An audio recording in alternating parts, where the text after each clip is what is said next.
Здравей, зрители, приятели на футбола! Поздрави от мен, Петър Василев. За 108 път вече разбрахте Левски срещу ЦСКА в българския футбол. Около час преди матча валя дъжд на стадион Георги Аспарухов. Терена е мокър, макар че това не личи от тези кадри. С него обаче в 22-мата на терена задължително трябва да се съобразяват. Вече зрителите са много повече от 15 000. Типична атмосфера, която украсява вечното дерби. Още веднъж съставите на двата отбора. Домакина Левски, на вратата с номер 1 Георги Петков, 3 Станимир Стоилов, 4 Бисер Иванов, 9 Георги Иванов, с номер 11 Елин Тоползаков, 15 Саша Симонович, с номер 20 Станислав Ангелов, 21 Димитър Телкийски, с 22 номер Илиян Стоянов, 23 Далибор Драгич, номер 24 Миодраг Пантелич. За ЦСКА с номер 12 вратар на гостуващия тим е Ненад Лукич. Пред него 2 Георги Антонов, 4 Мичо Враниш, 5 Тодор Янчев, 6 Александър Томаш, 7 Христо Янев, 11 номер Владимир Манчев, 14 Светослав Петров, 21 Йован Веселинович, с номер 28 Хамилтън Рикард и с номер 29 Ибрахим Агай. Рефер на срещата Антон Генов, помагат му Петър Петров и Йордан Дурчев, резервен съдия Кънчо Димитров. Без никакво съмнение, това е централният матч от четвъртия кръг на втората фаза на първенството в първата шестица. Вече разбрахте, но за тези, които сега включат своите телевизори, да ви кажа, в Ловеч местният Литекс победи Локомотив Пловдив с 3-1 след 45 минути игра на стадиона в столичния квартал Овча купел. Славия и Нефтохимик не могат да си отбележат гол, нулево равенство. 10 точки в полза на сините преди поредния голям сблъсък между двата български футболни гранда. Смея да кажа, че това е една от най-големите разлики, при която съперниците са заставали един срещу друг. Дано при сегашното развитие на битката във висшата ни лига двата тима да заложат на атрактивния, на бързия, динамичен и изобретателен футбол. Защото е наивно, поне според моето скромно мнение, да се вярва, че този аванс може да бъде преодолян от страна на ЦСКА. Ще коментираме двубоя заедно с поредния ни гост тук на трибуните на стадион Георги Аспарухов. Емил Спасов, едно име, което едва ли се нуждае повече от представяне. Има легенда в синия отбор. Емо, имаш ли някакво предчувствие за качеството на матча и за крайния резултат? Мисля, че обстановката, която всички зрители виждат на стадиона, е достатъчно красноречива за матча, който предстои. Надявам се, че футболистите ще покажат това, което всички очакваме, а то е добър футбол. Какви са аргументите ти за това нещо? Публиката е основният аргумент, с който настройва всички футболисти в даден матч. Мисля, че тя в момента е толкова, колкото поне в последните 10-15 мача не са идвали тук на нашия стадион. А дербито с ЦСКА е винаги било дерби и това мисля, че е най-стойностният, най-качественият двубой и матч от нашото по-шуло така и елементарно първенство. В дните преди срещата имах възможност да разговарям с хора от лагеря на сините. Повечето от тях твърдят, че ЦСКА започва да трепери още при подхода на автобуса на този клуб към стадион Георги Аспарухов. Има нещо вярно. Има нещо вярно и самите резултати от последните няколко години показват за това. Как си обясняваш факта, че на Георги Аспарухов не е фиксирано равенство все още? 5 мача, 3 успеха за сините, 2 победи за ЦСКА. Дължим го преди всичко на нашата прекрасна публика. Виждате подкрепата и, а и тук в, както се казва на нашински долината, на глините гарнета, е много трудно отбор от провинцията да спечели матч. Да не говорим за ЦСКА, който е основен конкурент, така и настроението срещу тях е винаги на 100%. Мислиш ли, че двамата в атака за гостите, Манчев и Хамилтън Рикард, ще стигнат, за да се изтормози максимално вратаря Георги Петков? Мисля, че двама са твърде много даже ако подходят с повече нападатели или по-активно, ще загубят катастрофално. Съвсем нормално подхождат към двубоя от двата отбора.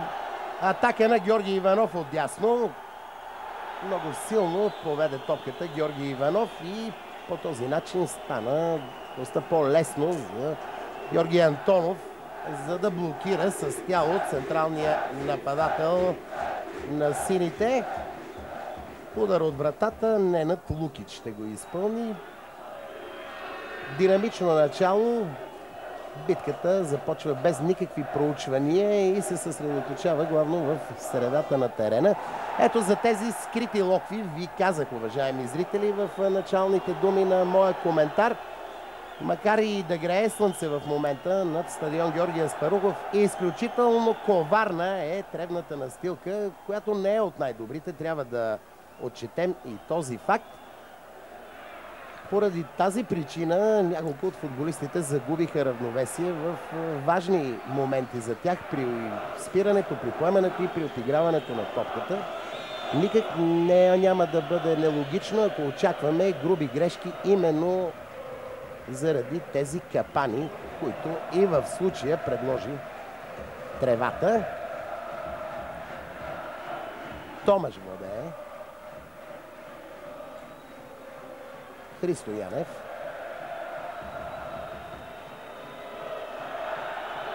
Тъч в полза на домакините. Топката напусна страничната линия. И сега нарушение на Георги Антонов срещу футболиста с номер 24 Милдраг Пантелич. Изпълниха свободния удар домакините, които в тези първи минути на матча се чувстват доста комфортно. Налагат натиск, вдигнат флаг за засада. Непряк свободен удар ще изпълнят футболистите на ЦСК.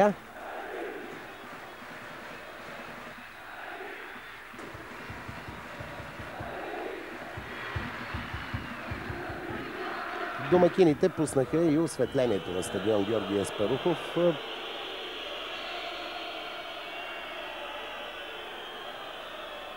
Един ход, който помага и на камерите на националната телевизия, за да може светлината да се поизравни, защото все пак позицията, от която ние ви предаваме този двубой, не е чак толкова удобна. Свободен удар за ЦСКА. Христо Янев центрира, Владимир Манчев, Хамилтън, Рикард блокиран от Далибор Драгич.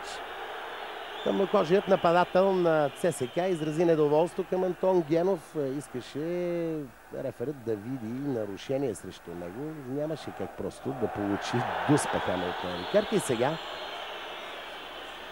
Антон Генов предупреждава нападателят на гостуващия тим. Официално продължава Хамилтън Рикард да не е съгласен. Владимир Манчев иска някакво обяснение от рефера.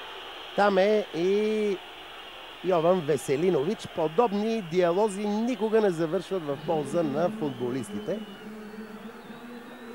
Владимир Манчев е коректно момче, един етичен футболист, може би не си е позволил груби думи. Сега вразумява своя поизпуснал нервите си съотборник.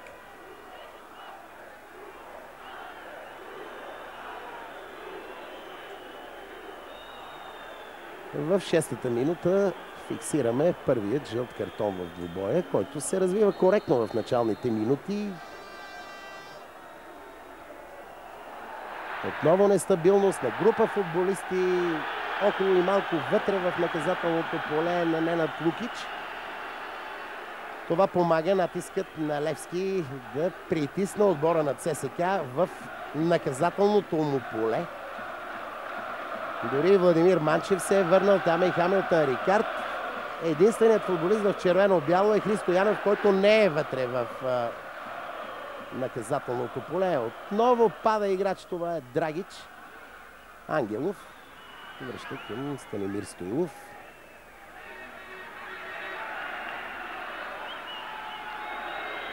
Илиян Стоянов отляво, центрира Георги Иванов. Малко не достигна на Георги Иванов, но ето я първата голова възможност пред домакините. Тя дойде след флангова атака. Успя Георги Иванов да изпревари бранителя в червено-бяло.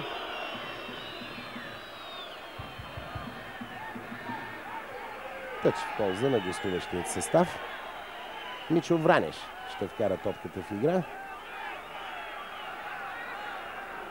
Отново той, след като получи от Тодор Янчев.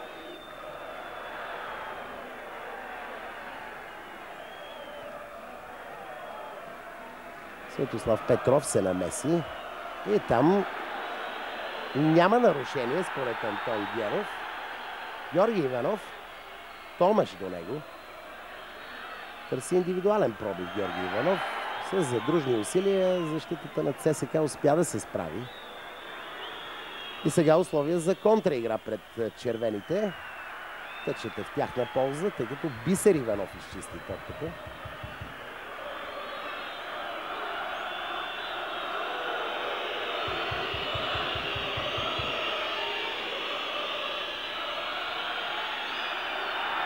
Веселинович загуби. Опит за извеждащ пас към Георги Иванов. По-бърз е Ибрахим Агай.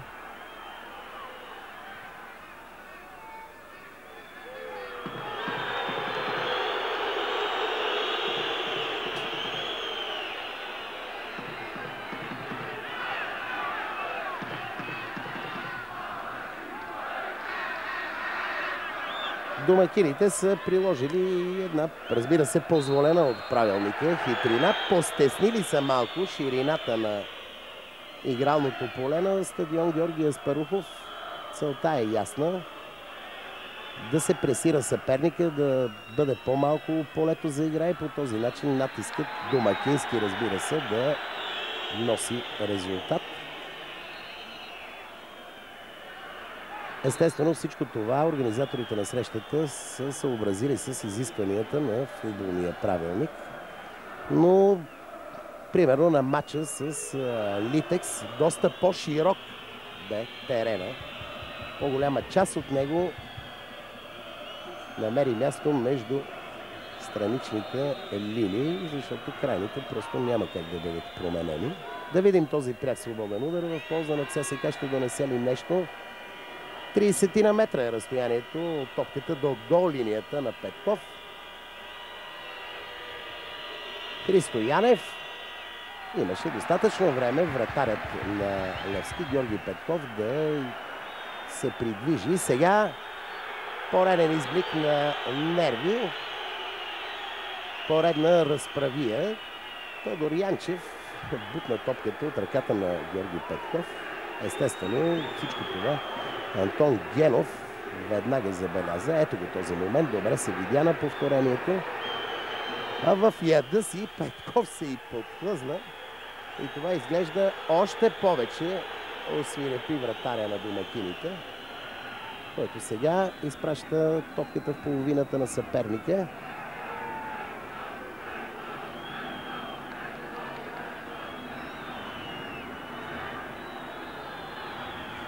Поредица неточни подавания. Трудно е на нашите футболисти да комбинират прецизно на по-голямо разстояние от 10 на 20 метра. И сега топката се изсипва на посоки просто в половината на ЦСКА.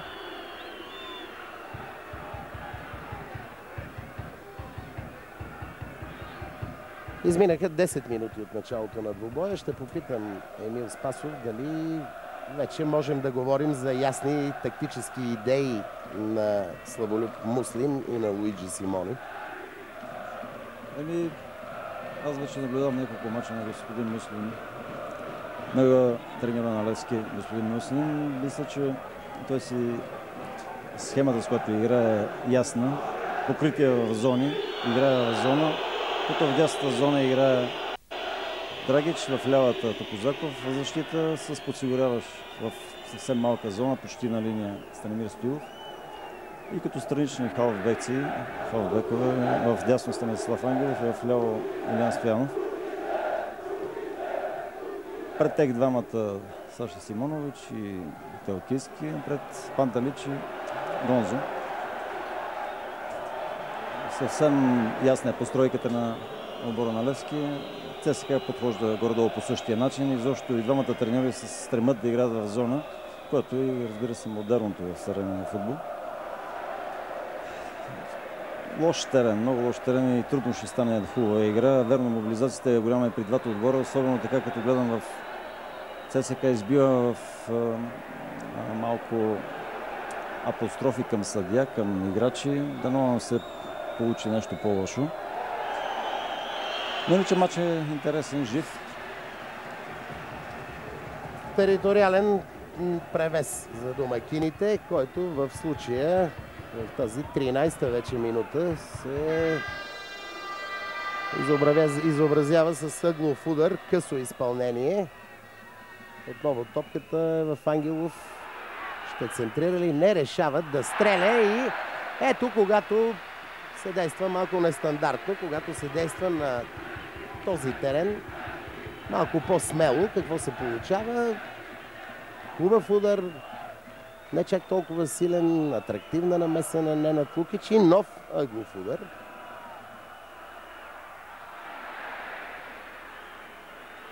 Илиян Стоянов, Георги Антонов срещу него, Светослав Петров подложи главата си при центрирането, продължава акцията на Левски.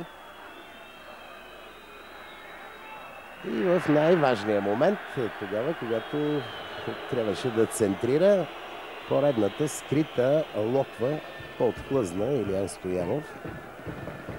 До тук новото попълнение Саша Симонович лично на мен не ми прави някакво кой знае какво впечатление.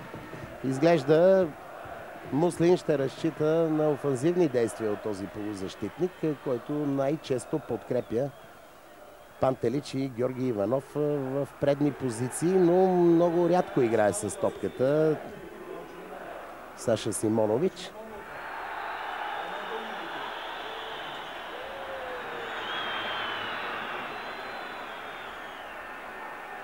Вече сигурно, уважаеми зрители, забелязвате и предимство на Левски в борбата за първа топка. Това предимство обаче се нарушава като концентрация тогава, когато събитията се пренесат в близост до наказателното поле. Опасна контратака на ЦСКА. Не подходи по най-добрия начин Мичо Вранеш. Имаше и други решения. Защо не избра да напредна още по-дълбоко в половината на съперника, или пък ако трябваше да центрира, то това бе длъжен Вранеш да стори далеч по-навътре в терена, а не така лесно да помага на вратаря на съперника.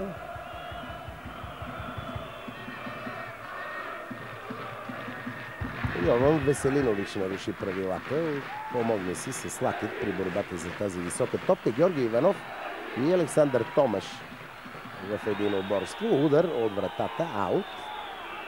Тъй като Георги Иванов и Томаш не успяха да играят с топката, поне според мен.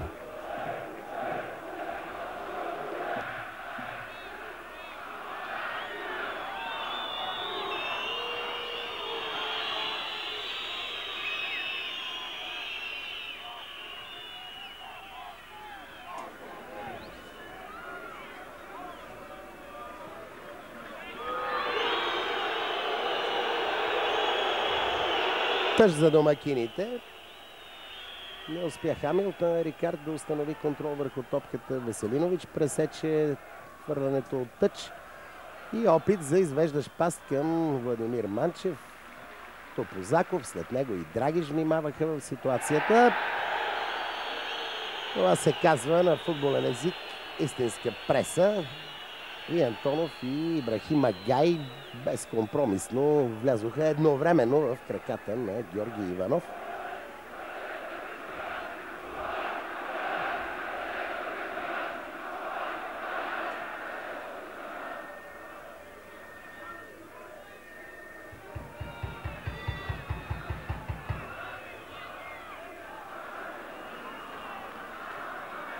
Драгич, неточен пас.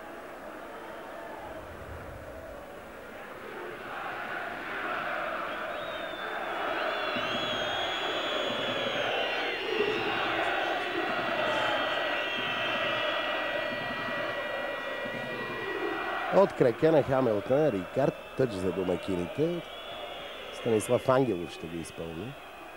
Няма кой знае колко възможности, за това изчака толкова дълго и естествено не точно отправи топката към Пантелич. Сега Ангелов печели 10 на 15 метра.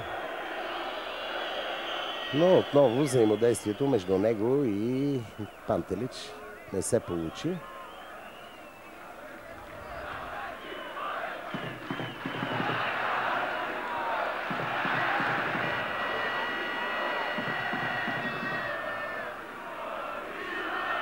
Подхлъзна се и Елин Топозаков.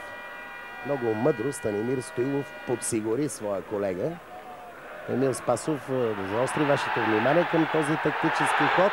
Играта продължава. Борба рамо в рамо. Не извърши Георги Антонов никакво нарушение срещу Пантелич. Двамата си подават ръка.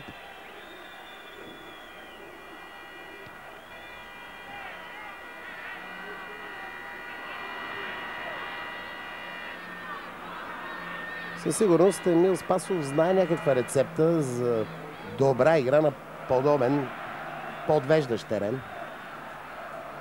Много трудно се играе. По принцип топката трябва да се пода повече на крак, защото тя се плъзга. И отборът, който се приспособи по-добре към този тежък плъзгав терен, ще спечели двубоя. За сега Левски има териториално предимство, но за сега без успех. Няма гол във вратата. Но ако така продължава... Не се получават и контратаките на червените. С изключение на това слизането по левия фланг на Мичо Вранеш, нищо друго за сега.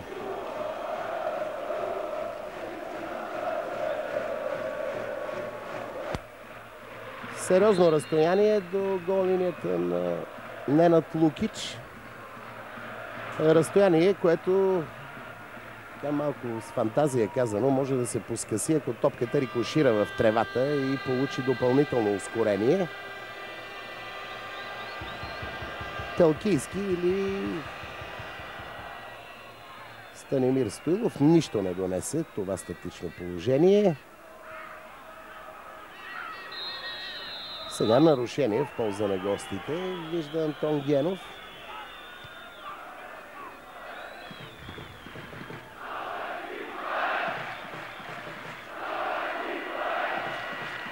Томаш, половината на съперника. Двама тръгнаха за тази топка и това свърши работа. Хамилтън Рикард обаче надцени дрибльорските си умения.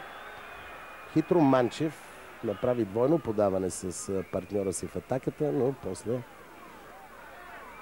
Хамилтън Рикард не прояви въображение, не прояви идея в перспектива и това провали атаката на ЦСКА.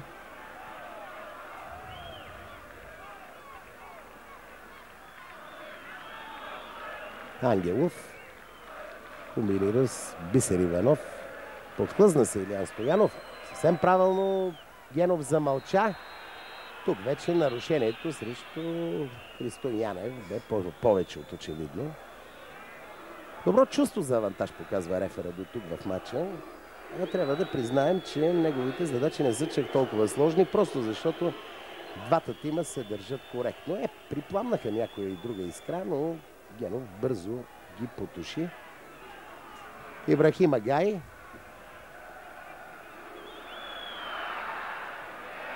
Предимство за синята защита срещу Хамилтън Рикард.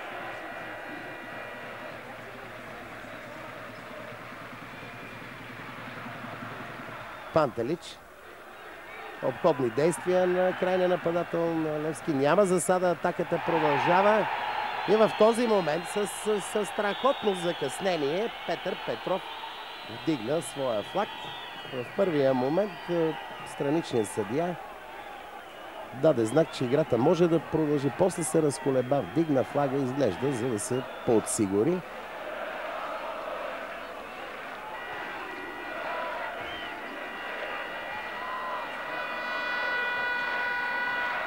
Ибрахим Агай. Неточен пас. Ангелов го пресече. Добре спря топката Саша Симонович. После не можа да я продължи. Нарушение на Елин Топозаков.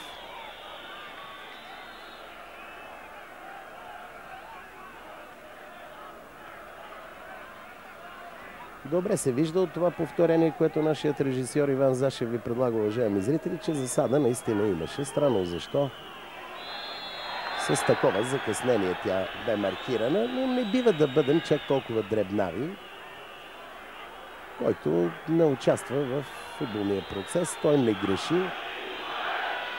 Разбира се, тогава, когато има тенденция, тогава, когато има умисъл в мълчанието или маркирането на погрешно действие, вече нещата са лоши. Мисля си, че станахме твърде мнителни на тема български футбол напоследък. Центриране не бе по най-добрия начин построена защитата на Левски. Не се възползва Христо Янев от добрия подарък, който получи. Рикард надясно, Топозаков срещу него. Задържа топката Хамилтън Рикард, печели само тъч.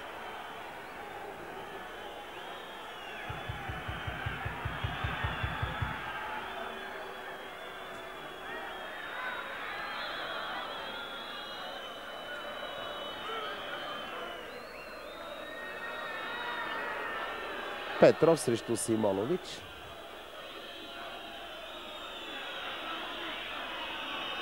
Топката стигна наляво до Мичо Вранеш, който я продължава към Тодор Янчев. Шпагат на Далибор Драгич. Няма обаче условия за контраигра пред сините. Малко по-свободна игра пусна Антон Генов. И това естествено оживи както футболистите, така и по-голямата част от трибуните. Стоилов.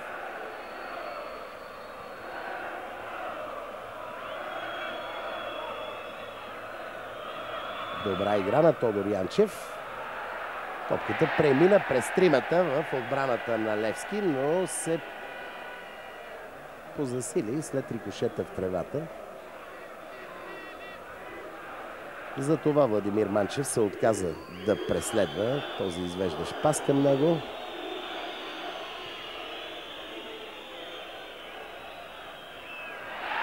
Игра с ръка. Добър авантаж на Антон Генов. Христо Янев отясно, влиза на скорост.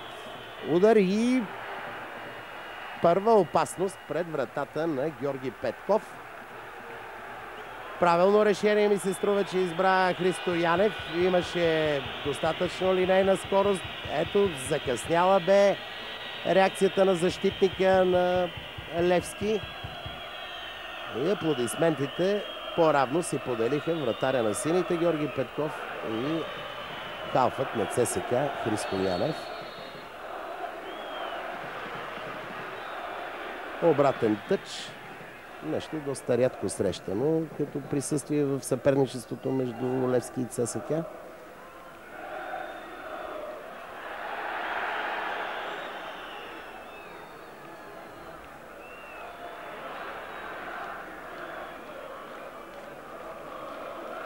Илиян Стоянов към Пантелич наляво. Още един тъч в полза на домакините, вече доста по-близо до вратата на Ненад Лукич.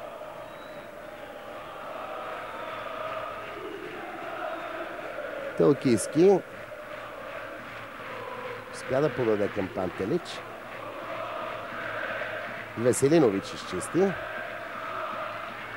Там обаче няма кой да подкрепи идеята за дълго подаване в половината на домакините.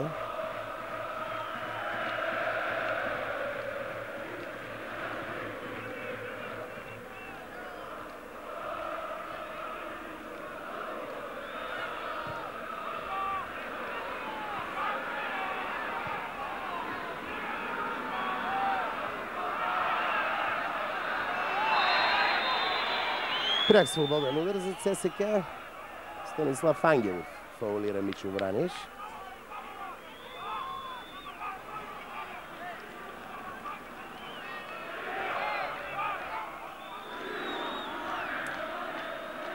Томаш към Хамилтън Рикард. Отново изпреварен този път от Драгич. Нарушение на Вранеш срещу Ангелов.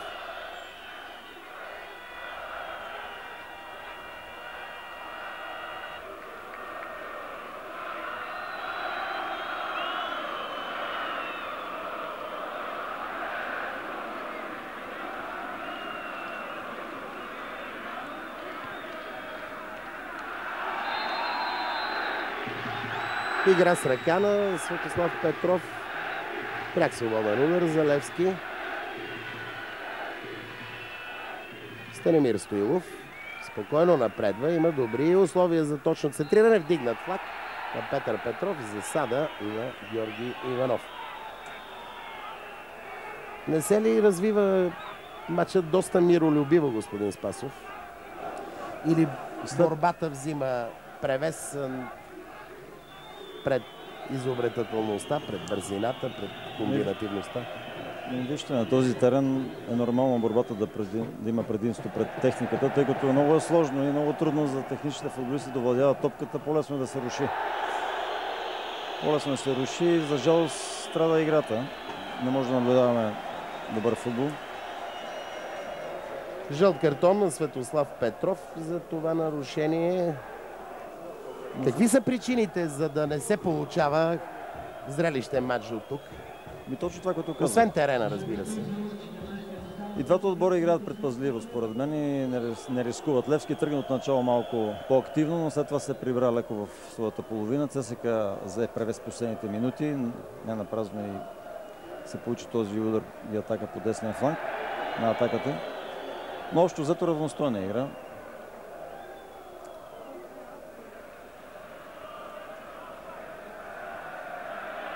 Продължава атаката на Левски.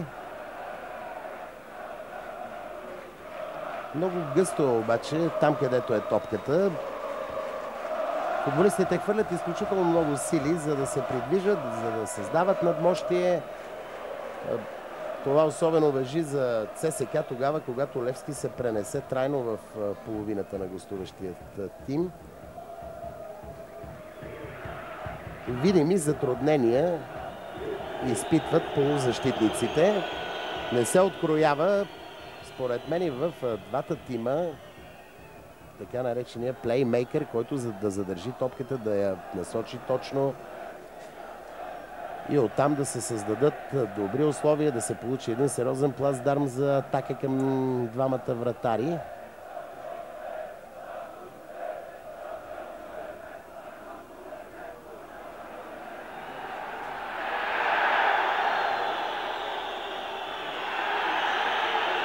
Битка за всяка педия терен, за всяка една топка, центриране, което няма как да притесни Ненад Лукич, въпреки присъствието на трима футболисти в сино вътре в неговото наказателно поле. Това бяха Симонович, Георги Иванов и Пантелич. Пряк свободен удар за домакините. Внимателен трябва да бъде Светослав Петров, защото вече има един жълт картон. И едва ли Антон Генов ще бъде по-нататък така дружелюбно настроен към този играч конкретно при следващото по-грубо нарушение от негова страна. Една не лоша позиция за напрежение пред вратата на ЦСКА. Нито включилия се в предни позиции Драгич, нито Елин Топозаков. Зад тях пък и Георги Иванов не разгадаха идеята на Талкийски. Тодор Янчев сам срещу трима успя да задържи топката и да я подаде, най-важното, точно към Манчев. Протегна крак Топозаков. И сините с лекота се справиха с тази поредна, не чак толкова сложна задача, която им предложи съперника.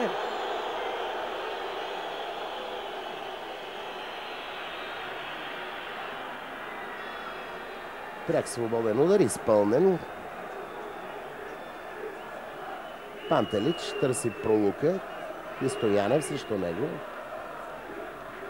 И вдигнат флаг, поредна засада след паса на Илиян Стоянов. Димитър Талкийски без зад гърба на защитата червено-бяло. Талкийски виждаше отлично ситуацията. Не би трябвало да остане в засада. Може би на повторението ще се види все пак. Ами, може би засадата е била и на Георги Иванов. Все пак той влияеше на ситуацията. Длъжен е оттам Талкийски да изчака малко, да се върне един метър назад, за да предотврати атаката, засадата. А не мислиш ли, че Илян Стоянов закъсня с паса? Или той първо трябваше да стъпи здраво на тревата и тогава да търси развитие? Не, в случая Талкийски трябваше да си остане леко назад и да си получи топката все пак. Виждате, че трудно се обработва топката на Владо Манчев и на ред футболисти, които се считаме за едни от техничните в българското първенство. И му бягва и напълно нормално. Напрежение пред Лукич. Вранеш изчисти в тъч. Ангелов ще хвърля. Саша Симонович реши да стреля. Не се получи удар. Не му помогна и мократа трева.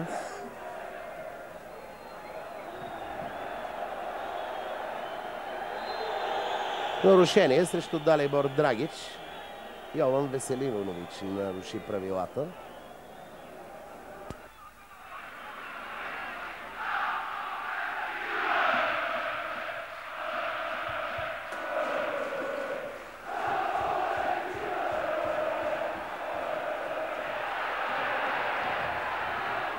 Последен с топката игра Томаш. Корнер. 34-та минута от началото на двубоя. Голове на стадион Георги Аспарухов няма. Има обаче трима футболисти, които се нуждаят от медицинска помощ. Двама от ССК вътре във вратарското поле.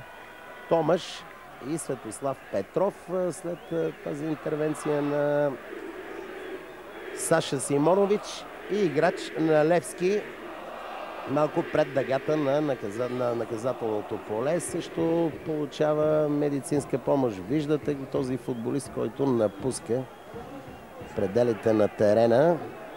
Ето тук изглежда са дошли проблемите на Милдраг Пантелич, ако не се лъжа. Телкийски ще изпълни ъговия удар. Временно и двата тима с човек по-малко на игралното поле. Телкийски ще центрира или ще търси късо изпълнение. Центрира.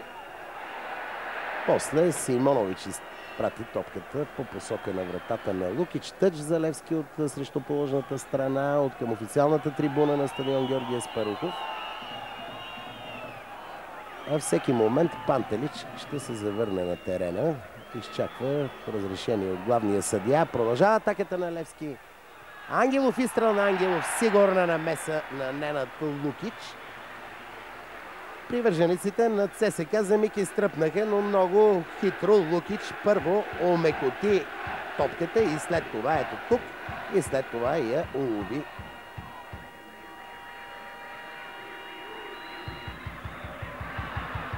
Един прием, който малцина вратари успяват със самочувствие да прилагат.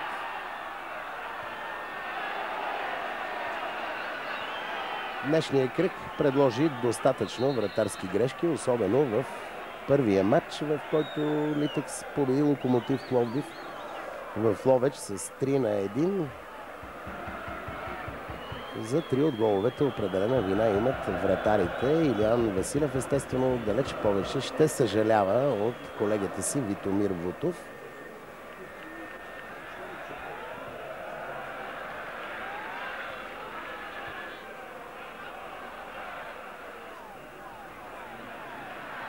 Светослав Петров. Манчев наляво Вранеш. Атакуван от Ангелов. Сам загуби Мичо Вранеш топката. Няма защо да се сърди. По-скоро трябва да опреква себе си. И сега да видим дали ще сполучи Саша Симонович. Най-големия пропуск в първата част фиксираме в 37-та минута. Станислав Ангелов лежи на тревата. Няколко футболисти в червено правят претенции към Антон Генов. Ето още веднъж тази интересна атака в двубоя. Много силно си поведе топката Саша Симонович. Хитро и Ненад Лукич напусна своята гол линия. Вижте къде отиде вратаря на ЦСКА, за да съкрати ъгъла. Единственото правилно решение в случая ми се струва, че бе прехвърляне на вратаря. Нещо, което обаче Саша Симонович не успя да приложи, най-малкото, защото не се казва Зинедин Зидан. А и доста усилия вложи халфът на Левски при придвижването и стигането до топката. Всичко това помогна много на Ненад Лукич, за да спаси своята врата. Георги Иванов. Шпагат на Тодор Янчев. В края на полувремето ставаме свидетели на интересни моменти пред вратата на гостуващия състав. Ибрахим Агай.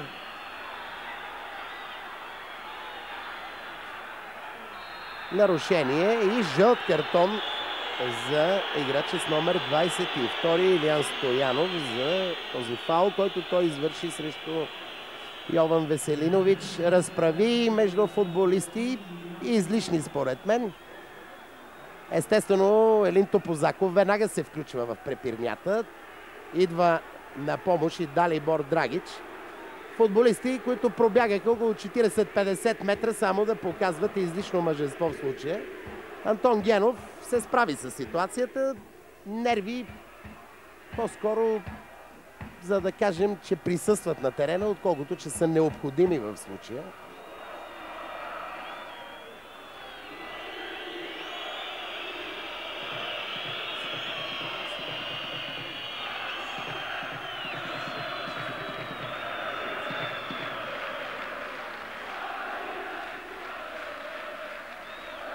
Как ще коментираш, Емо, този така първи по-критичен момент от към дисциплинарно отношение? И искам да коментираш традиционните прояви на Топозаков и на Драгич в такива случаи, които се включват едва ли не като корпус за бързо реагиране в центъра на събитията. Мисля, че напълно справедливо показа картон Генов на Илиян Стоянов. Посягане отзад, което при едно съприкосновение с противник директно отива глезена му. Беше абсолютно ненужно отиването на Драгич и Топозаков, които бяха почти в нашата половина. Просто не могат да се държат просто с нервите. Просто емоции. Емоции или някакво криво разбрано мъжество. Сега отново грозни сцени на стадион Георги Аспарухов. Ибрахим Агай, веднага естествено героите, за които говорихме, са там. Няма как да не бъдат там. Драгич. Сега крайно грозни сцени. От нищо припламна тези искри. И всички те са насочени само към един адрес. Адресът се нарича Ибрахим Агай. Наложи се и на Йордан Дурчев да влиза, да помага на Антон Генов. Там е и другия помощник Петър Петров. Реферът вика Далибор Драгич. Да видим какви мерки ще вземе Антон Генов.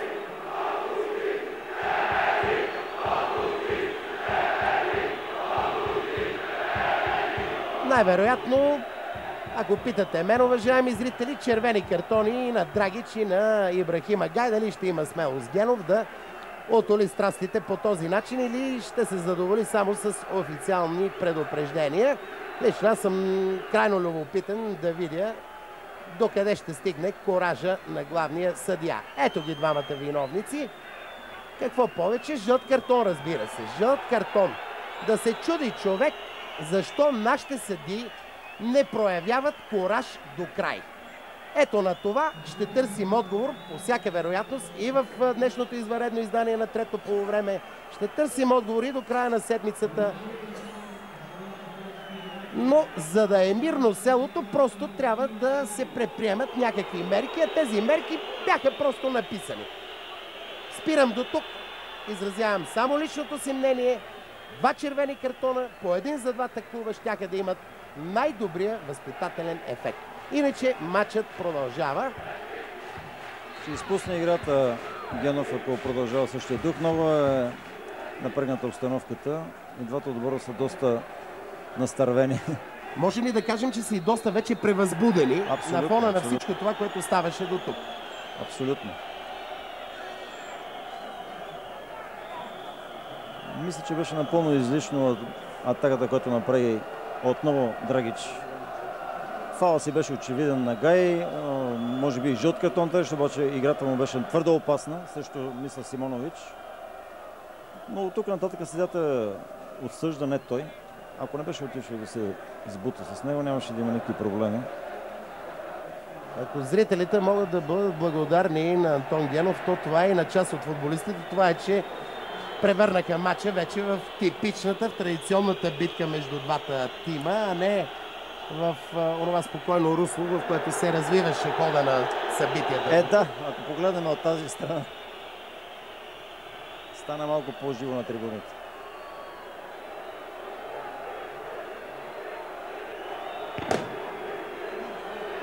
Още една възпламенена бомбичка, този път от привържениците на гостуващия състав. Всичко това естествено води до глоби. И то доста сериозни в последно време. Ще ви кажа, че дежурен делегат на срещата е Валери Перов, а пълномощник на Българския футболен съюз на стадион Георги Аспарухов е Георги Камишев.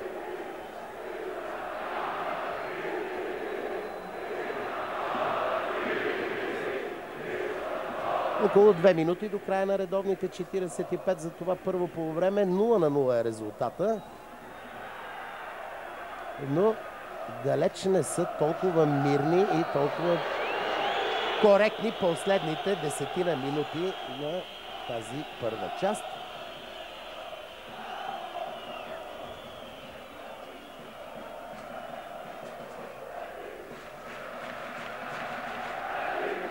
Драгич.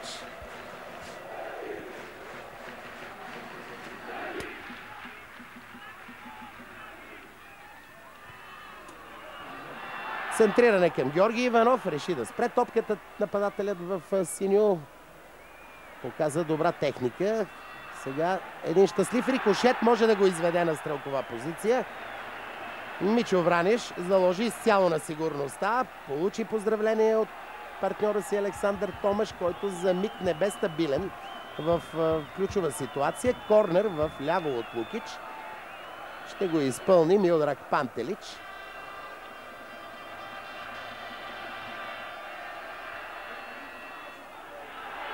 Удар на Илиян Ангелов. На Станислав Ангелов, простете, аут. След като Христо Янев не успя да изчисти по най-добрия начин топката.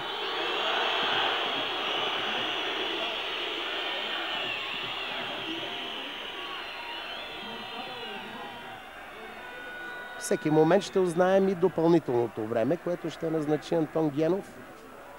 Предимство за Драгиш във въздушния двубой с Хамилтън Рикард. Пантелич атакуван от двама и фаулиран. Разбира се, авантаж от страна на Антон Генов. Очаквам Кънчо Димитров, резервния съдия, да информира стадиона. 2 минути допълнително време.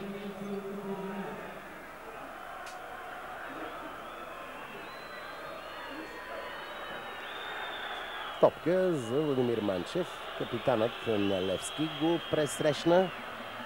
После му помогна и Далибор Драгич. Само тъч в полза на ЦСК. Кратък коментар на Емил Спасов за това първо полувреме. Мисля, че Левски стои по-добре на терена от ЦСК, особено последните 15 минути. Надигра тотално съперника си и по чудо не вкара гол. 2 пропуска, които Лукич така се умя да спаси по най-добър начин. Виждаш ли съпротивителни сили от страна на червените? Има. Мисля, че второто полувреме ще бъде по-интересно. ЦСКА има сили, но все още не показва това, което може. Вярваш ли, че този емоционален в отрицателния смисъл на думата заряд ще успее да бъде потушен от двата тренерски щаба по време на почивката? Напълно мисля, че и двата тренерски щаба в лицето на Муслен и Симоне ще предупредят своите футболисти. Второто по време не вярвам да се получат тези сцени от първото. Трябва да се сдържат двата отбора, трябва да се сдържат и да покажат това, което могат на терена футболно, футболните умения на други неща. Благодаря на Емил Спасов. Една от последните домакински атаки за първата част. Ангелов центрира, Ибрахим Агай изчисти. всеки момент Антон Генов ще даде края на това първо полувреме. Имаме уговорка, уважаеми зрители, с футболисти и в двата лагера да споделят своите впечатления за играта преди почивката. Дано те да удържат на обещанието си. И така, Левски срещу ЦСКА 0-0 след 45 минути игра.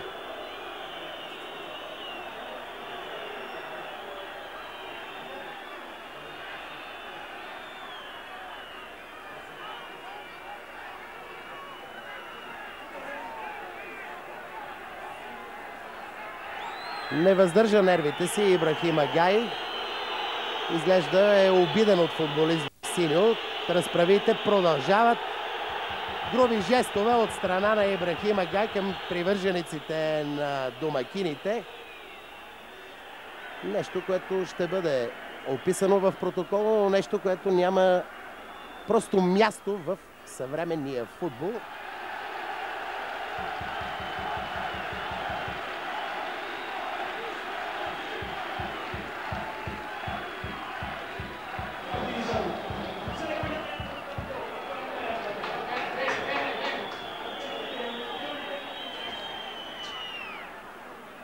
Още веднъж най-интересните моменти е Павел Бушнаков и капитанът на Левски Станимир Стоилов. Сигурно ще застанат пред нашия микрофон, дано емоциите да малко поутихнат.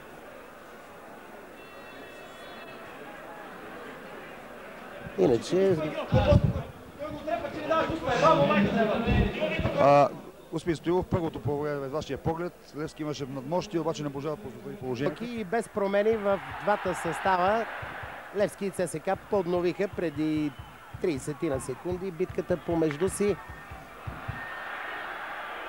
За домакините вратар Георги Петков, пред него Стоилов, Бисер Иванов, Георги Иванов, Топозаков, Симонович, Ангелов, Телкийски, Стоянов, Драгич и Пантелич. За ЦСКА вратар Ненад Лукич и полеви играчи Антонов, Вранеш, Янчев, Томаш, Янев, Манчев, Петров, Веселинович, Рикард и Гай. Рефер на срещата Антон Генов, помагат му Петър Петров и Йордан Дурчев.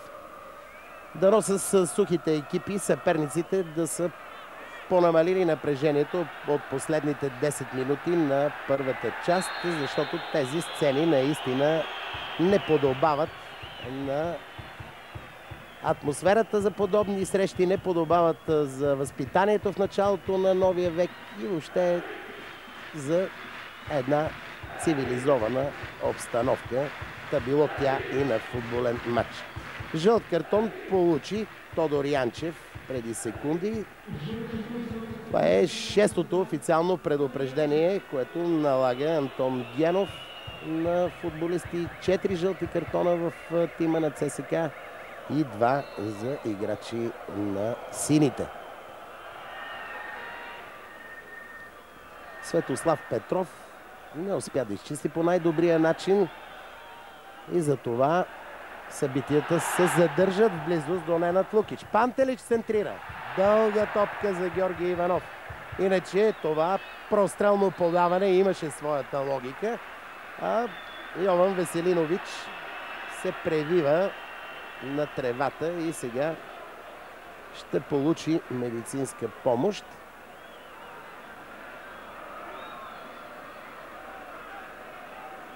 Мисля си, че главният съдия можеше да бъде доста по-настойчив, доста по-смел в тези взривоопасни мигове и нямаше да бъде лишено от логиката на двубоя, ако двата тима бяха подновили съперничеството помежду си с играч по-малко. Ако можем да се надяваме на нещо, то това е футболистите по-бързо да се приспособят на мократа трева, да измислят доста по-интересни ходове в атака и най-важното да се сетят, че елементът възпитание е неделима част от футбола. Тогава удоволствието на всички ще бъде истинско. Добра игра, макар и с помощта на шанса за Илиян Стоянов.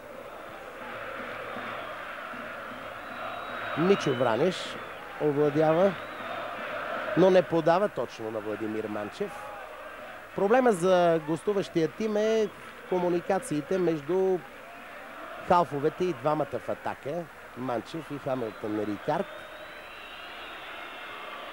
Епизодични възможности се разкриха пред тези футболисти за изява на голмайсторския им усет, докато тези, които трябва да съжаляват в значително по-голяма степен за пропуснатите положения, са домакините.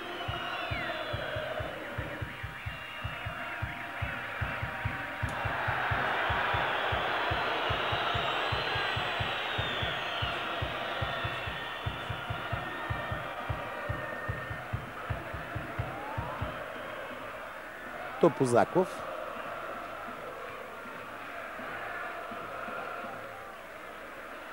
Задържан бе Пантелич за фланелката. Всичко това пред очите на Антон Генов, който едва сега показва на Йован Веселинович поредния жълт картон.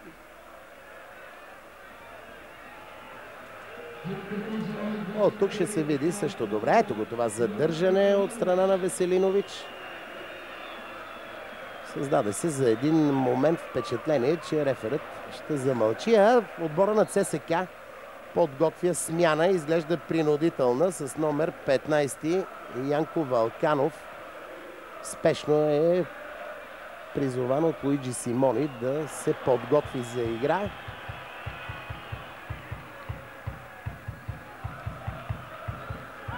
Със сигурност ще има време Валканов да се разгрее. Жълт картон и за Саша Симонович при дебюта му с синята фланелка. За това безмилостно, бих казал, влизане в кръка на Христо Янев. С бутоните Симонович влезе в единоборството. На лице бе опасна игра. Томаш в половината на Левски. Добра игра на Елин Топозаков. Странни карамболи в средата на терена. Симонович се ориентира най-вярно. Върна назад към капитана Стоилов. Драгич. Атакуван от Манчев. Пресечен пас от Тодор Янчев. Христо Янев. Не помага техниката на терен, този тежък терен. Опита се интересно да продължи топката. И сега това ще бъде червен картон за второ официално предупреждение. Светослав Петров е извън сметките на дерби матча на четвъртия кръг. И върху неговата емоционалност заострих вашето внимание, уважаеми зрители. Веднъж в средата на първото полувреме, след като вече бе получил жълт картон, реферът Антон Генов пожали Светослав Петров при второ подобно нарушение. Просто нямаше как главният съдия да си затвори очите. И така 10 в червено-бяло срещу 11 в синьо.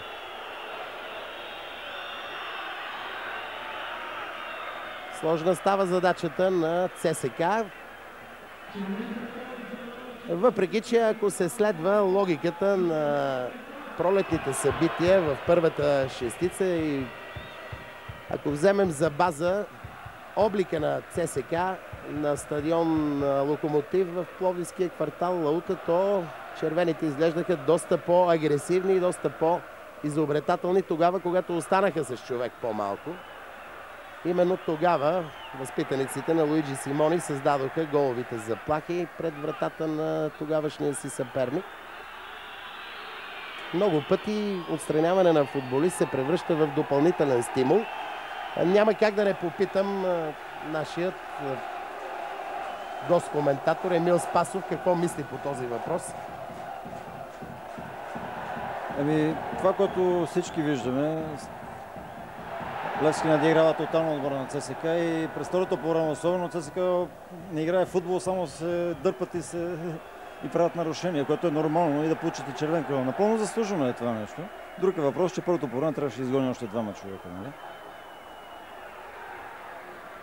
Мислиш ли, че състава на Луиджи Симони ще успее да се адаптира към новата за тима ситуация с човек по-малко, като съпротивителни сили, ама не като приемане на играта в глуха защита? Вижте, понякога с 10 човека се играе по-добре, отколкото с 11. ЦСКА имат бързи нападатели в лицето на Манчев и не е чудно и не би било чудно се отбележат някой гол, но това, което показват двата отбора, ще бъде нереално. Левски стои много по-добре на терена, сега вече с човек повече, просто не виждам как ще издържат. ЦСКА освен да руши цял мач, нищо друго не прави. Намеса на Ибрахима Гай от краката на Георги Иванов. Защитникът на ЦСКА изчисти топката. Драгич я владее.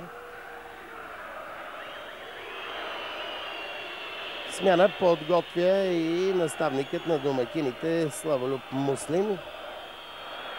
Петър Кабът с номер 7. Да видим сега няма ли да получи развитие матча. Да.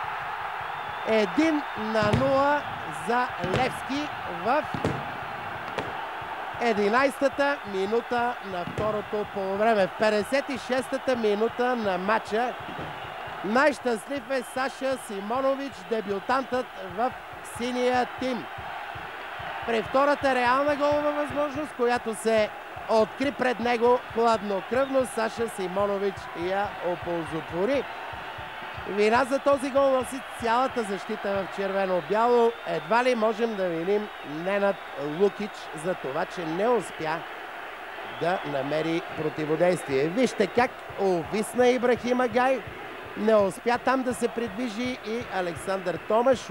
Усети посоката на топката Ненад Лукич, но нямаше просто какво да стори. Просто защото Саша Симонович с едно докосване елиминира Ибрахима Гай и с следващото си действие матира отбора на ЦСКА. 1-0 за Левски.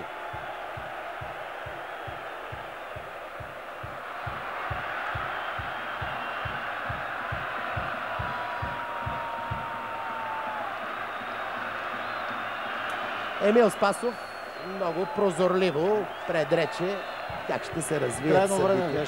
Това, което виждаме на терена, в футбол има и логика. Тук искам да кажа, че мисля, че не напразно похарчихме парите за Саша Симонович. Още първото по време на два пъти показа много добри качества. Включително и при на прословото положение, което излезе сам срещу Лукич. Не се умя тогава да преодолее сънародника си, но сега отигра перфектно ситуацията. Много хубаво замахна с десни как прибра си на леви и там вече. За него не беше проблем да преодолее вратаря. Нова атака на Левски, която обаче пропадна преди да е получила някакво развитие. Христо Янев е изпреварен от Елин Топозаков и ето я смяната. Ще напусне Хамилтън Рикард. На негово място с номер 15 Янко Валканов.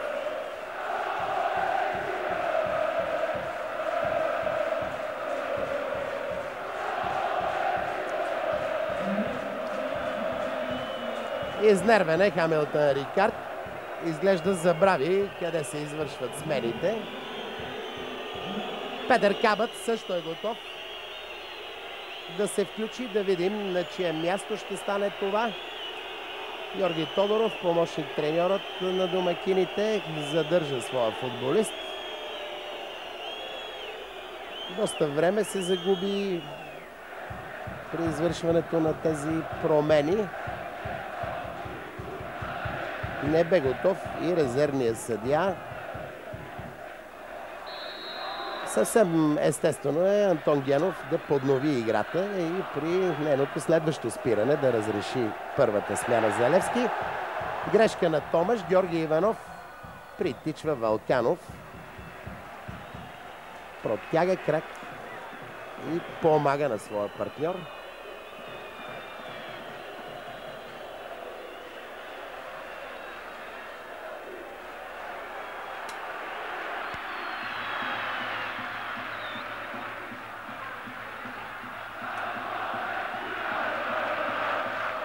Натискът на сините продължава. Поотслабнаха съпротивителните сили на ЦСК. Отбора приема играта вече изцяло в своята половина. Само Владимир Манчев е в предни позиции. Изглежда Луиджи Симони ще разчита и на случайността до края на двубоя. Защото е наивно да се мисли, че Владо Манчев може сам да се справи с защитата в синьо. Трима футболисти на Левски, и Драгич, и Топозаков и капитанът Стоилов са в близост до нападателя на гостите. Нарушение срещу Янев. И сега ще бъде извършена смяната. Играта ще напусне голмайстора Саша Симонович, който направи един наистина впечатляващ дебют. Не само заради гола, който реализира в 56-та минута, но и най-вече заради самочувствието, с което се включи в българското първенство. Тодор Янчев. Трима срещу него. Няма как да комбинира. За това задържа топката Тодор Янчев. Христо Янев. И той решава да играе сам. След това фаулира Илиян Стоянов. Ето още веднъж. Определено агресивно и напълно чисто Илиян Стоянов отне топката на Христо Янев.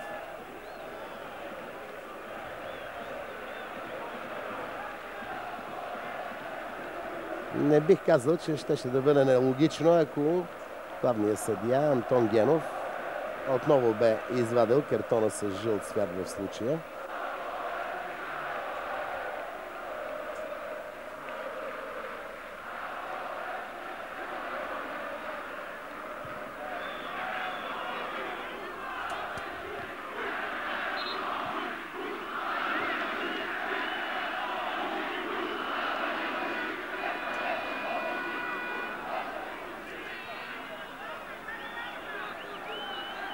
Вълканов. Илиян Стоянов пресече този пас, предназначен за Христо Янев.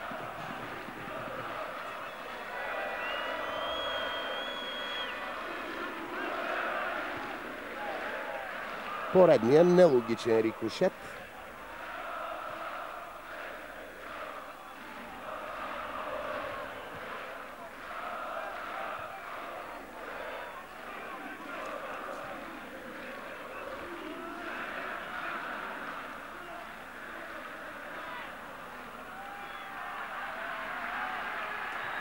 Драгич дълбоко в половината на ЦСКА. Там добре пласиране. Томаш.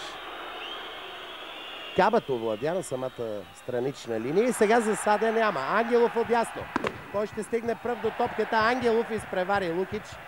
Но не прояви търпение и малко кораж да отпрати топката към Георги Иванов. Доста по-слабо, а не така силно в аут. Имаше доста време, ето тук, да посегне с десния крак и да я центрира топката Ангелов, а не така панически да я изпраща по посока на вратата на ЦСКА.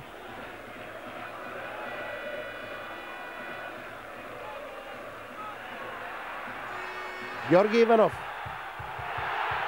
Никакви основания за Дуспа не могат да имат всички на стадиона и вярвам вие пред телевизионните приемници. Лукич е по-бърз. Този път Антон Генов прояви характер и не се подведе при това единоборство рамо в рамо. В последния момент и ръката на дясната на Томаш влезе в действие, но без умисъл за нарушение. Ново центриране и Георги Иванов е твърде далеч от топката. Ще ви кажа и крайните резултати в останалите срещи. Славия Нефтохимик 1-2. Във втората осмица Спартак Варна Берое 2-0.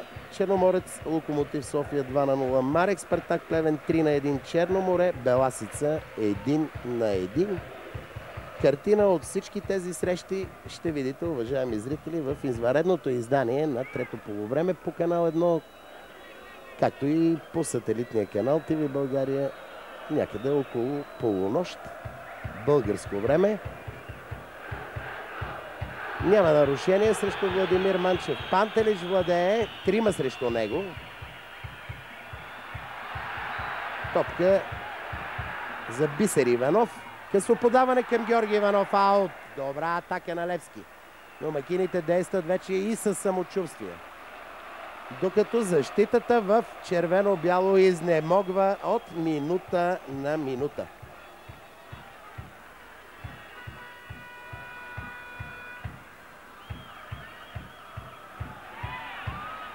Елин Топозаков се възползва от поредната нестабилност на футболисти в близост до топката. Чисто бе отнето. Това е единоборство от страна на Христо Янев. И ставаме свидетели на един от редките епизоди през това второ полувреме. ЦСКА да се настани в половината на своя съперник. Може би пък това е един тактически ход, един капан, който Муслин прилага и неговите футболисти естествено на съперника. Иначе Левски продължава да води на стадион Георги Аспарухов срещу ЦСКА с 1-0 гол на Симонович в 56-та минута. Кабът променя фланга на атаката. Нарушение срещу Станислав Ангелов и пряк свободен удар в полза на домакините. Георги Антонов и колегата му Александър Томаш не бяха много съгласни с главния съдия. Сега Томаш ще бъде предупреден официално за реплика, разбира се.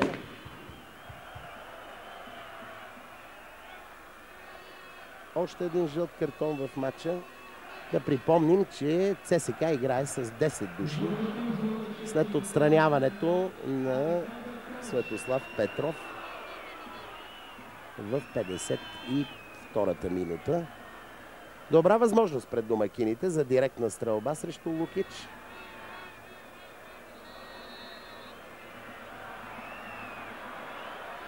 Вратарят на ЦСКА е защитен в случая от това ярко слънце, което изгря над стадион Георги Аспарухов, тъй като козирката ще му помага в случая. Да видим какво ще стори Георги Иванов. Удар на Георги Иванов, аут. 40-50 см не достигнаха на централния нападател на Левски, за да вгорчи живота на Немет Лукич.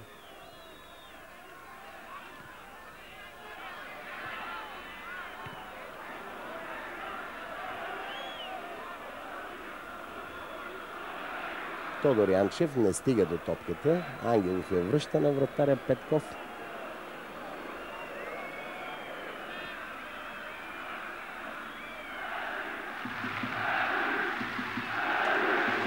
Последните 3-4 минути някакво затишие се забелязва на терена.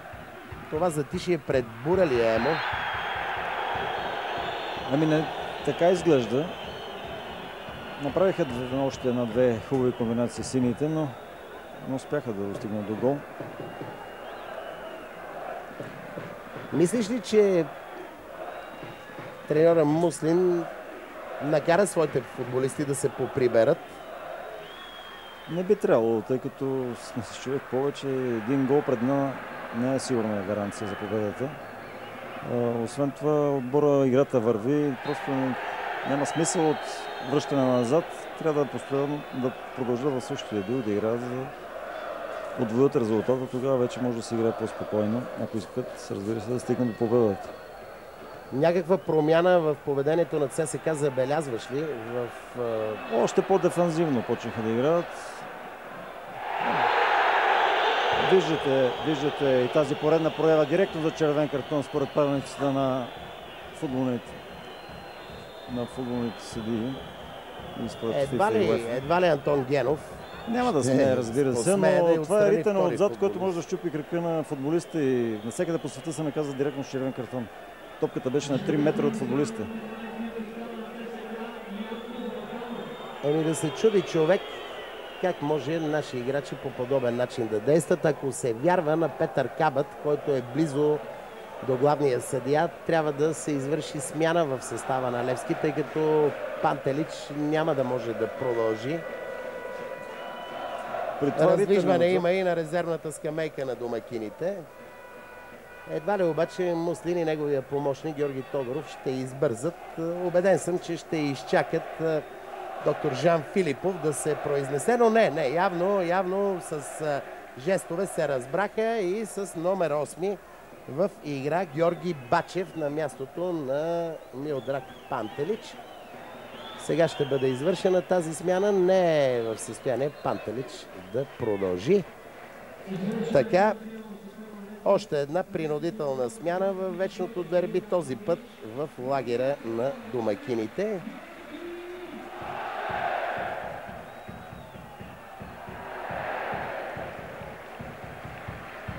Дори да е добре, Пантелич игра доста добре днес. Раздаде се, беше в основата на почти всичко хубаво, което се случи на терена.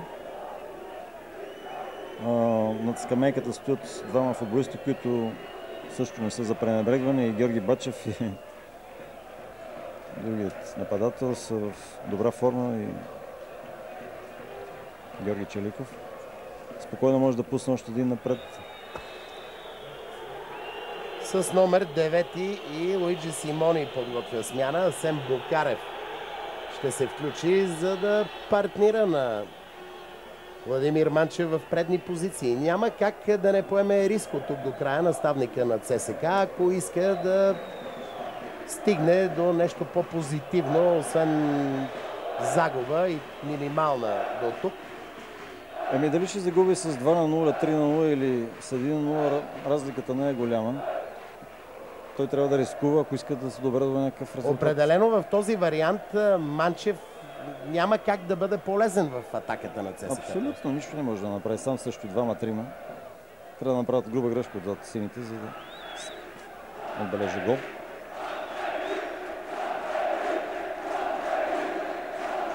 Асен Букарев изчаква да се включи в игра. Георги Антонов ще напусне, футболиста с номер 2.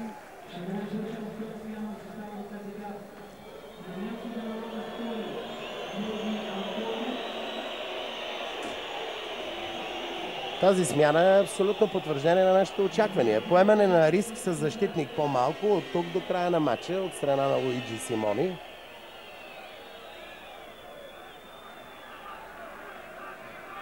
Разбира се. Вранеш към Янчев, който губи топката. Тъчът е в полза на състава на Левски.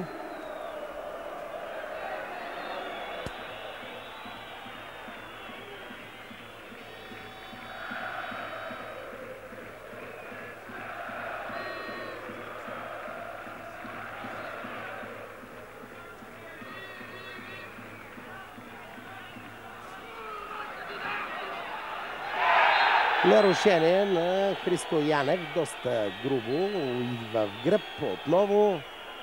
Реакция веднага и на двете скамейки. Този път диалог между него и главния съдия. Ето тук вижте как с десния крак просто подсече играча в синьо Христо Янев. Кораво момче Илиян Стоянов. Бързо става на крака, понакуцва малко, но се включва в игра. Позагуби се Димитър Телкийски. Много рядко през това второ полувреме халфът с номер 21 в син спортен екип играе с топката. И сега е далеч от събитията. Атака на сините. Георги Иванов, не Христо Янев. Изпревари централния нападател на домакините. Корнер. Георги Бачев ще го изпълни. И без Владо Манчев целият отбор на ЦСКА е в своето наказателно поле.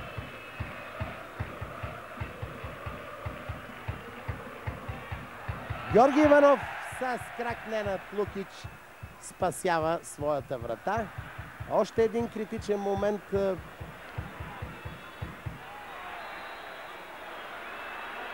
Нарушение на Илиян Стоянов.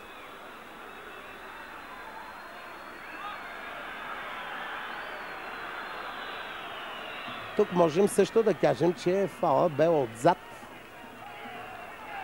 Безпристрастното око не може да спести и тази ситуация на Антон Генов, защото при подобно положение бе отстранен Светослав Петров. При еднакъв критерий и Илиян Стоянов можеше да се запъти преждевременно към съблекалната. Но другото, което трябва да кажем е, че Стоянов нямаше реверанса от страна на рефера, както го получи Светослав Петров в средата на първото полувреме. Георги Иванов бе в засада, за това Бачев задържа топката и бе фаулиран след това. Пряк свободен удар за Левски. 15 минути до края на редовното време.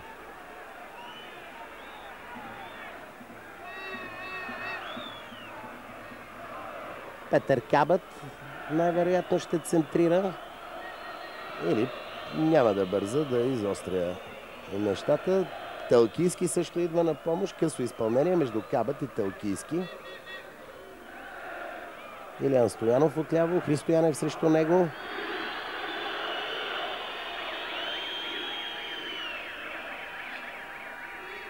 Технично Илиян Стоянов задържа топката. Трудно му е с десния крак, но все пак успя да центрира. Това ще бъде аут, удар от вратата. А някакви проблеми има Георги Иванов. Нали, при борбата за високата топка нападателят на Левски не бе ударен. Сега ще видим от това повторение. Ето го центрирането. С лакет. Проблеми има Бисер Иванов, не Георги Иванов. Ето още веднъж. При борбата за висока топка всеки се стреми да си осигури простор, да се запази от връхлитащият футболист на съперника. Нямаше умисъл в действието на Ибрахим Агай, затова и нищо не последва естествено.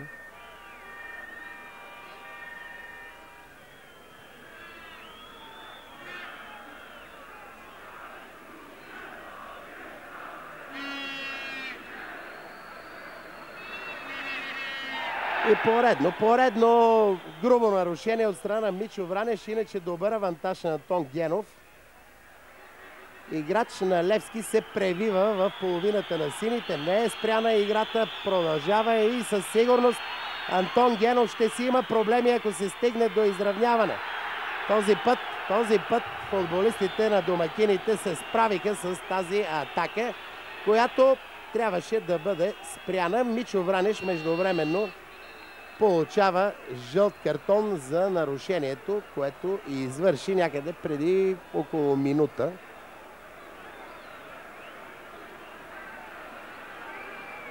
Ето го, този фаул на Мичо Вранеш. Тук можем, мисля, Емо, да поздравим главния съдия за това, че не спря играта, а прояви творчество, пусна авантаж и чак след като се стигна до развитие на ситуацията, играта бе спряна за оказване на медицинска помощ, но в същото време духът пък на фейрплея изиска, когато футболист след подобно нарушение се превива на терена, той да получи своевременно медицинска помощ. От целият този авантаж ще се получи аванта за ЦСКА, тъй като те беха пред гол. Аз мисля, че след като загубиха Левски топката, трябваше да прекъсне играта или пък нашия състезател лежеше близо до наказателното поле и явно ние бяхме ощетени отбора в случая. А това влизане на Мичо Вранеш още един път доказва, че нашите футболисти изобщо не мислят за колегите си. Един контузен, сега това влизане отзад си директно пак за червен картон. Това ще е толкова умишлено влизане, че аз не знам какъв е този критерий на съдите и как ще пазиме така малкото футболисти, които имаме. Аз мисля, че тук критерия трябва да проявяват футболистите, а не съдиите, защото те са извършителите на тези нарушения. Да се чуди човек как може по подобен начин да се действа. Неразумно, брутално, смея да кажа. Но това е нашинската си действителност. началото на срещата така изпитах известно удовлетворение. Помислих си, че съперниците в вечното дерби могат да проявят морал, възпитание. Очевидно всичко това са забравени категории, все по-забравени категории в родния ни футбол. Особено когато темата е подобен двубой. Спираме с тези разсъждения. Връщаме мислите си на терена. Георги Иванов получи много силна топка и нямаше как да я достигне.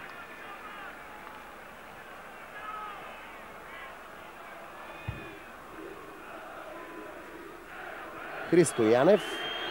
Пас за Тодор Янчев, който вече е в ролята на офанзивен полузащитник. Владимир Манчев, атакуван от Елин Топозаков. Георги Петков говори нещо на Владимир Манчев тук. Пък има засада и играта ще бъде спряна. Някъде около 4000 привърженици на ЦСК с емоционалния си възглас показаха, че искат дуспа. Няма кой да я даде. Атаката продължава на ЦСК, но Елин Топозаков изпреварва Владимир Манчев. Георги Иванов. Добър пас, няма засада. Петър Кабат сам срещу Ненад Лукич.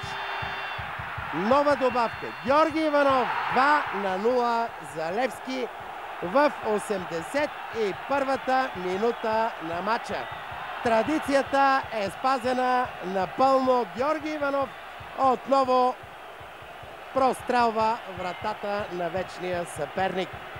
Разбира се, много му помогна и Петър Кабат, който на 2 пъти не успя да преодолее Ненад Лукич. Нямаше какво да стори вратаря на ЦСК при третия вече точен изстрел на Георги Иванов към опразнената врата на гостуващия тим.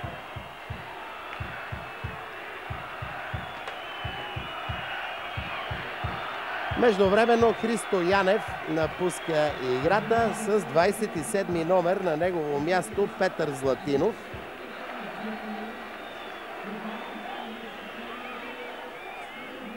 Смяна ще бъде извършена и в тима на домакините. Мартин Кушев с номер 16 ще помогне на колегите си в последните 10 минути.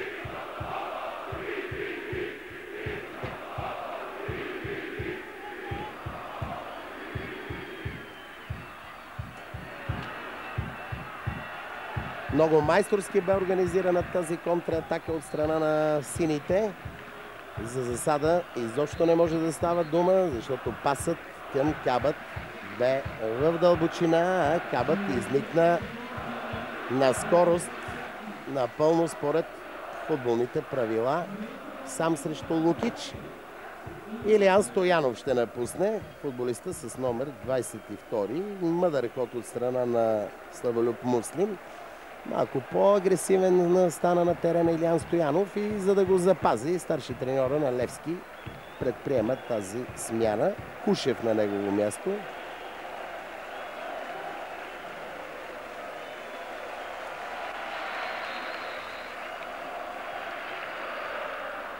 Много дълга топка, няма как Ибрахим Агай да я върне в наказателното поле пред Георги Петков.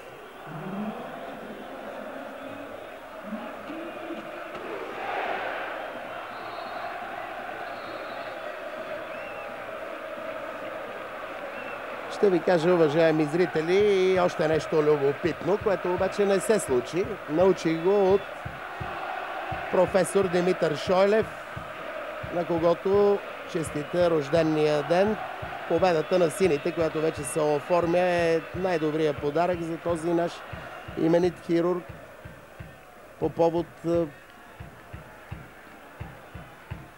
неговия рожден ден, но Георги Иванов бе обещал, ако отбележи гол, да отправи поздравления и към централната ложа. Не ги видях, изглежда централният нападател на Левски е забравил този свой ангажимент, но така или иначе домакините водят срещу ЦСК с 2-0. Да припомним, голмайсторите Симонович в 56-та минута откри, в 81-та Георги Иванов за втори път преодоля Ненад Лукич.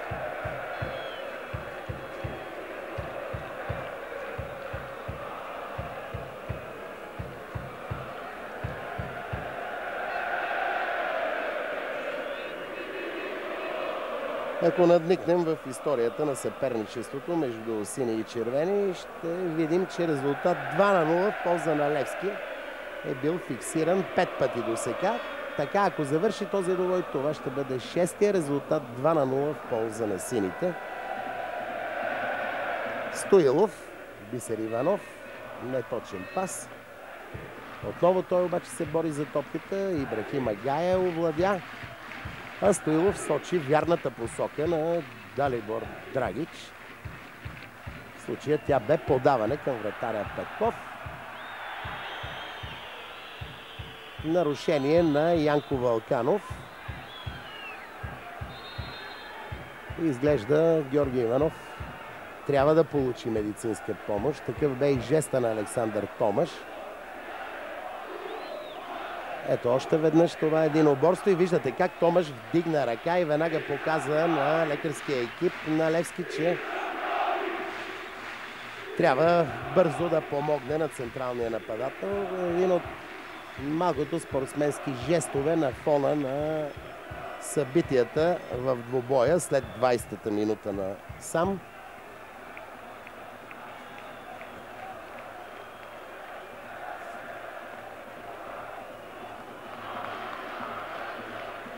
Кушев или Кабат?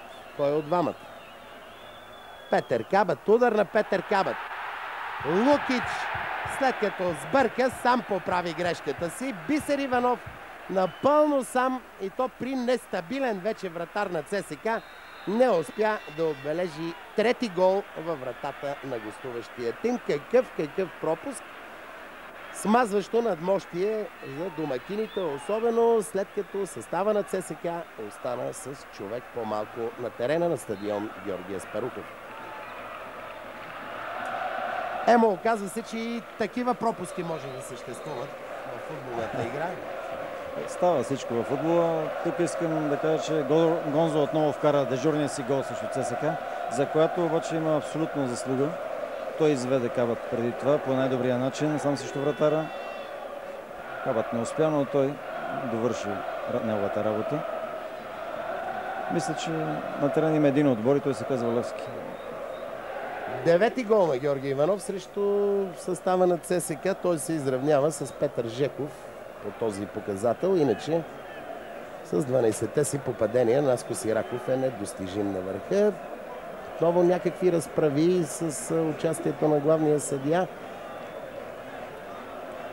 вътре в наказателното поле пред вратаря Петков.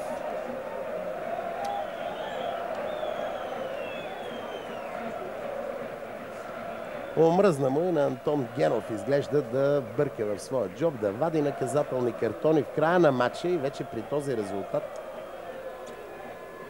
2-0 главният съдия залага на диалога, залага на вразумяването на футболистите с приказки.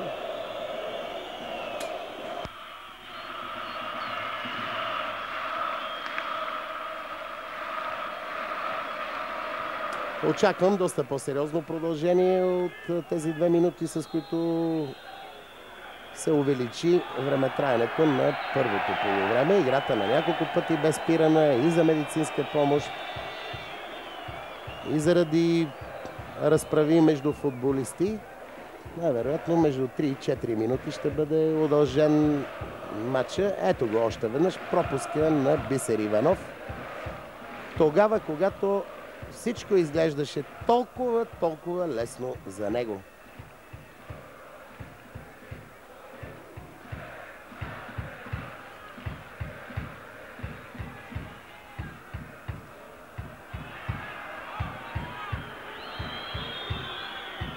Букарев неточен в опита да комбинира с Мичо Вранеш. Кабат. Топка за Кушев. Подхлъзна се Стоилов, но успя да стане, да овладее. Телкийски надясно. Томаш. към Асен Букарев. Тодор Янчев се бори. Бисер Иванов нарушава правилата. Маркиране прекият свободен удар.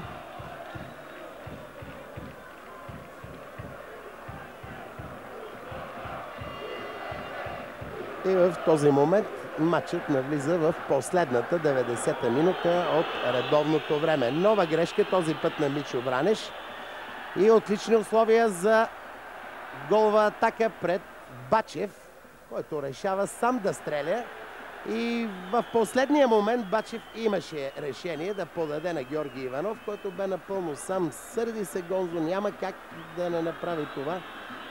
След като с движение далеч от топката централният нападател на Левски много точно се освободи, за да получи завършващия възможност за завършване на атаката. Не го видя Бачев. Бисер Иванов към Кабът надясно. Вранеш го пресреща, не бърза Кабът. Кушев.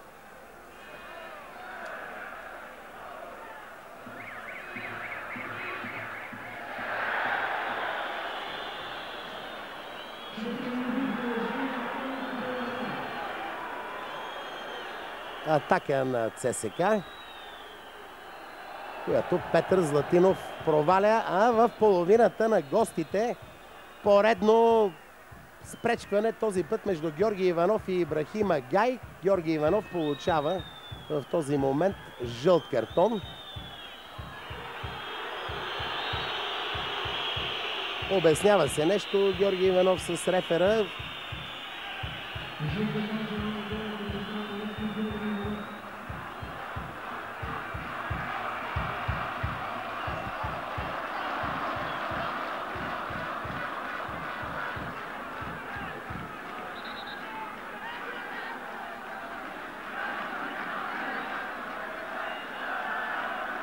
Не бърза резервния съдия Кънчо Димитров да показва колко ще бъде допълнителното време. Въпреки че една минута повече се играе от редовните 90. Поредно нарушение срещу Асен Букарев, този път от страна на Елин Топозаков. Ще помоля Емил Спасов за заключителни думи. Мисля, че едно заслужено победа на Левски се очертава. Напълно заслужено. Сините през целия мач диктуваха темпото, играеха по-добре, стараеха се да правят футбол. Разбира се, имаше изблици на нервност от техна страна. Респективно Драгич, Пантелич, първото по време, за което един от двамата трябваше да бъде изгоден заедно с Ибрахим Агай, но така или иначе не стана. Второто по време гледахме един двой, в който един отбор играеше, другия гледаше и се стремеше да руши играта. Но все пак правилата възтържествува и по-добрият отбор спечели мача. Макар че можеше още гола да отбележи. С този успех смяташ ли, че Левски е вече сигурен шампион? Аз мисля, че Левски от доста време, че Левски ще е шампион, но ако трябва да бъдем точни, сигурност може да бъдем сигурни след още една победа в неделя срещу Нафтекс. Тогава вече мисля, че всичко ще бъде свършено. Благодаря на Емил Спасов. Уважаеми зрители, едва ли този двубой, по моето мнение, разбира се, можем да причислим към най-качествените, но все пак не можем да не отбележим превъзходството на Левски, което на моменти бе наистина тотално. ЦСК далеч по-добре е стояла в други двубой на стадион Георги Аспарухов. Днес отбора, ръководен от Луиджи Симони, особено след отстраняването на Светослав Петров, не успя да покаже никакви съпротивителни сили. Не се стига далеч в съвременния футбол, само когато рушиш играта на съперника и си напълно безпомощен да направиш нещо в градивен план.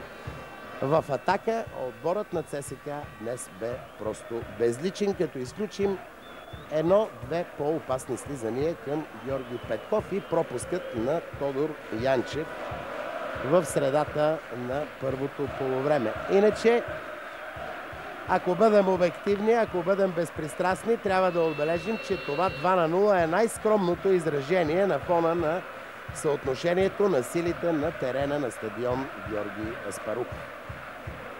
Левски прибавя нови 3 точки към своя актив, който става 45. 8 точки по-малко, 37 има втория в подреждането Литекс. ЦСКА остава на трето място с 32 точки. По-нататък Локомотив Пловдив четвърти с 31. Пети Нефтохимик с 25 и на шестото място в челото на висшата ни лига с скромните 19 точки е състава на Славия.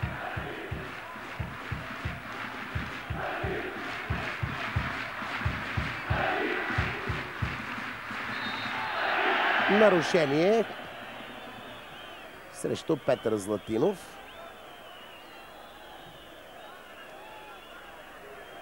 Тодор Янчев, един от футболистите, който много се стара, който покри голям периметър, но остана самотник от към игрови идеи в предни позиции. Дълъг пас към Асен Букарев. Владимир Манчев ще влезе всеки момент на терена, но дали ще има нужда? В края сме на 5-та минута от допълнителното време. Предвидихме подобно продължение. Това е нещо съвсем естествено. Всеки момент Антон Генов ще сложи край на 108-я сблъсък между Левски и ЦСКА. Двобой, който носи 44-ти успех на сините. С головете на Симонович в 56-та и на Георги Иванов в 81-та. Левски спечели на стадион Георги Аспарухов срещу ЦСКА. Сега ще завършим нашето пряко предаване от столичния квартал Подуяне с студийната ни програма.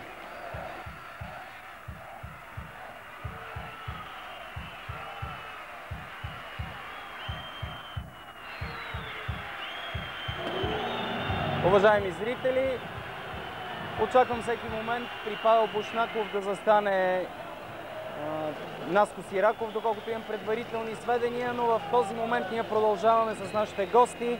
Господин Панов, Муслин рискува с Саша Симонович и спечели. Той отбеляза гол на ЦСКА в дебюта си. Аз споменах в началото още, че такъв футболист, който идва в Левски, би трябвало да е на ниво и той го доказа в тази среща.